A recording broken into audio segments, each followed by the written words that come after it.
What's going on, everybody? Today we have a cigar review. This is the Dunbarton and Trust Sombremesa in Grand Imperiales size. 7 by 52 or 54, I believe. Churchill, obviously, because it's Sunday. Just taking a second to appreciate that band and everything. It's ridiculous how nice that is. I love the gold crown on that. This is one of the cigars that was gifted to me in a cigar bomb by Frank from Texas Cigar Society. So if you can, go follow that guy. He is awesome. Really cool guy. I've gotten to know him recently. I've never actually had this cigar before, so this should be very interesting. It's supposed to be perfect draw. It's supposed to be kind of like a, from what I've been reading on it, like a sweeter-esque profile, flavor profile. So excited to get into that, but still with like earthy notes though, like leather and spice and things like that too. But gonna use my hybrid lighter here. It's a single flame torch on one side, and then you can finish off your toasting with a soft flame. I haven't used this lighter in a good while, and sometimes I don't remember why I stopped using some of my lighters, but this is a good way to start something one way and then to finish it in a little bit more of an even way. So that's pretty cool. And this is very surgical right here.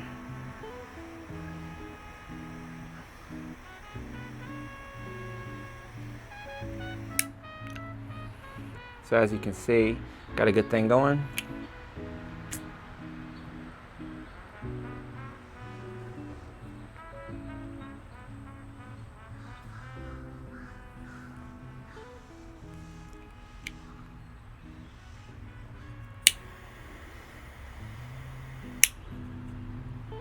It's always good to invest in different types of lighters.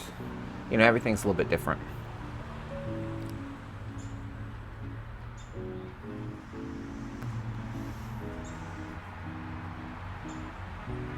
Okay. Right off the bat here, I am getting that pepper spice, earth. I'm not getting much sweetness yet. I'm not sure if it's just because of that first light up note. The first light up note's always a little bit strange because you've literally just like burned the tobacco, and it's usually a little bit harsher than the rest of the cigar is, but sometimes it does bring out some of these notes.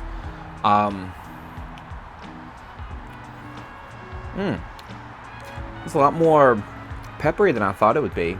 It's really good though.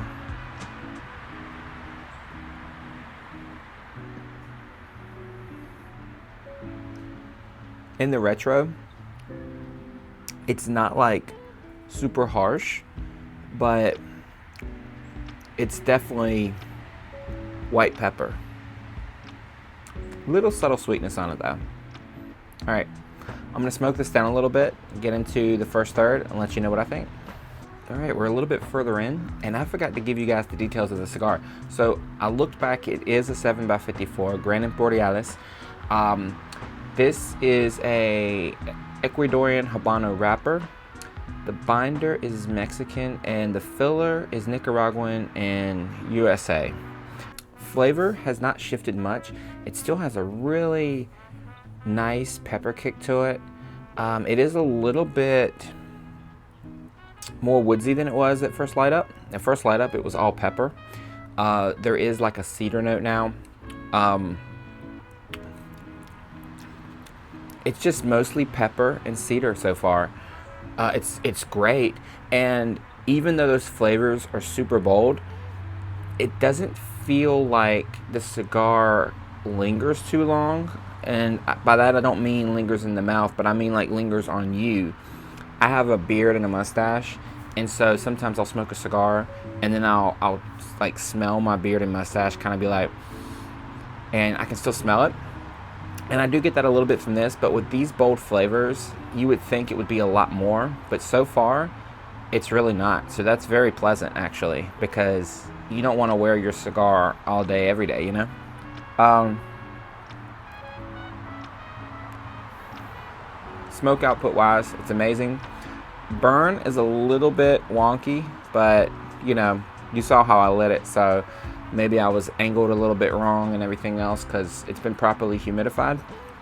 Seems to be properly rolled. The ash is beautiful. It's hanging on. I have no problems with that.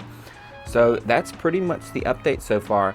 The first third, the only thing I can say has changed is that wood has kind of come into the picture. There's still a lot of peppercorn and white pepper.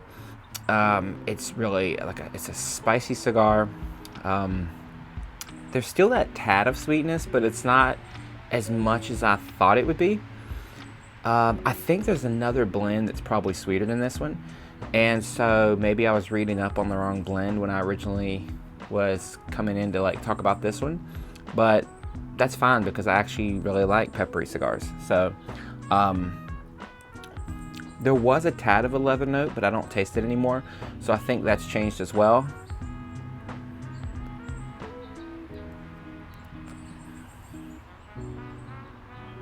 Nothing wrong with the draw, perfect draw, just that perfect medium draw.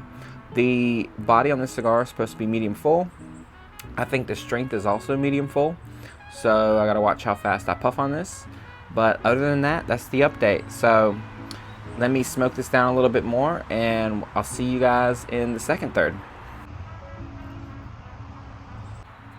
Here we are about halfway through the cigar, decently into the second third here. Let's see what we got.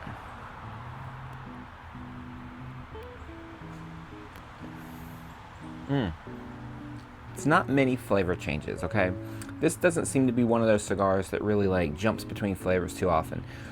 Since the last time I've turned on the camera, it's probably been a good 20 to 25 minutes. So this cigar has a really good smoke time on it. So if you're thinking about especially picking up the Churchill or the Gran Imperiales, give yourself plenty of time to smoke it, because if you're sitting back enjoying it, obviously you don't want to smoke it too fast, so you kind of lightly puff on it and this and that. You're gonna have yourself a pretty good amount of smoke time here, okay?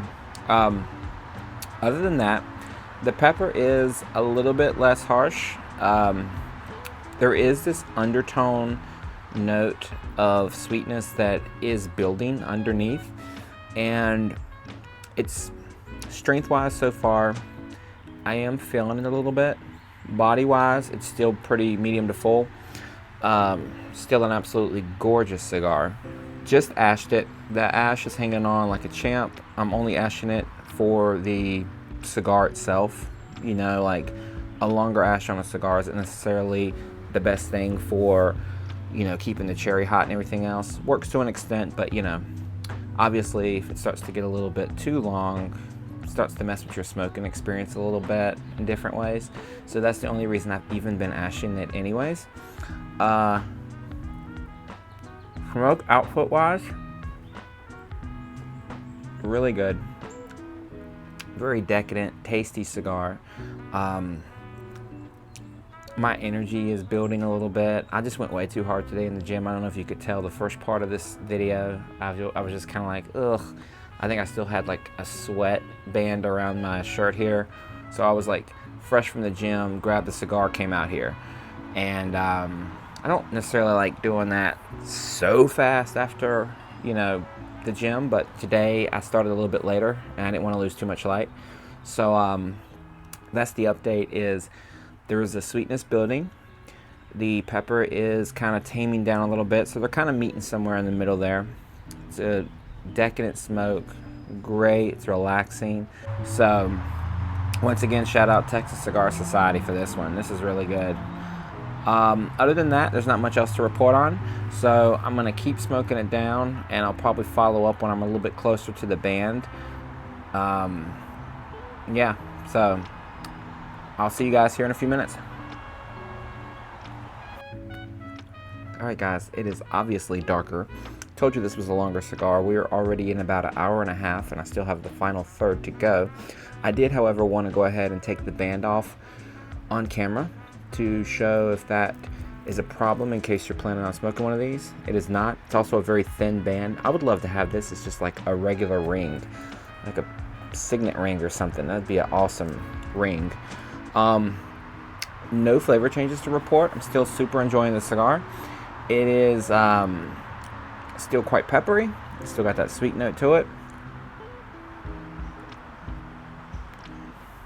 I've had no burn issues, no issues with the ash. As you can see, the burn line is really crisp. I still probably have a good 15-20 more minutes on this, so all in all this will probably be about an hour and 45-minute smoke. I think I started at right around 7, and it is currently 8:40, so actually it's gonna probably be almost a 2-hour smoke, which is very interesting because the other week I smoked the 8.5 Alec Bradley Max X Lunatic or something like that, whatever it was called, and that only lasted 2 hours. So this is going to be about the same, but that shows you kind of quality over quantity. Loads of flavor in this stick, very good, and I'm not thinking there's going to be any flavor changes in this final third, so I'm just going to enjoy it. But so I'm going to end the video here, but just know that this has been a great cigar. Shout out again to Texas Cigar Society. Go give him a follow. And thanks for joining me. I will catch you guys in the next video. Cheers.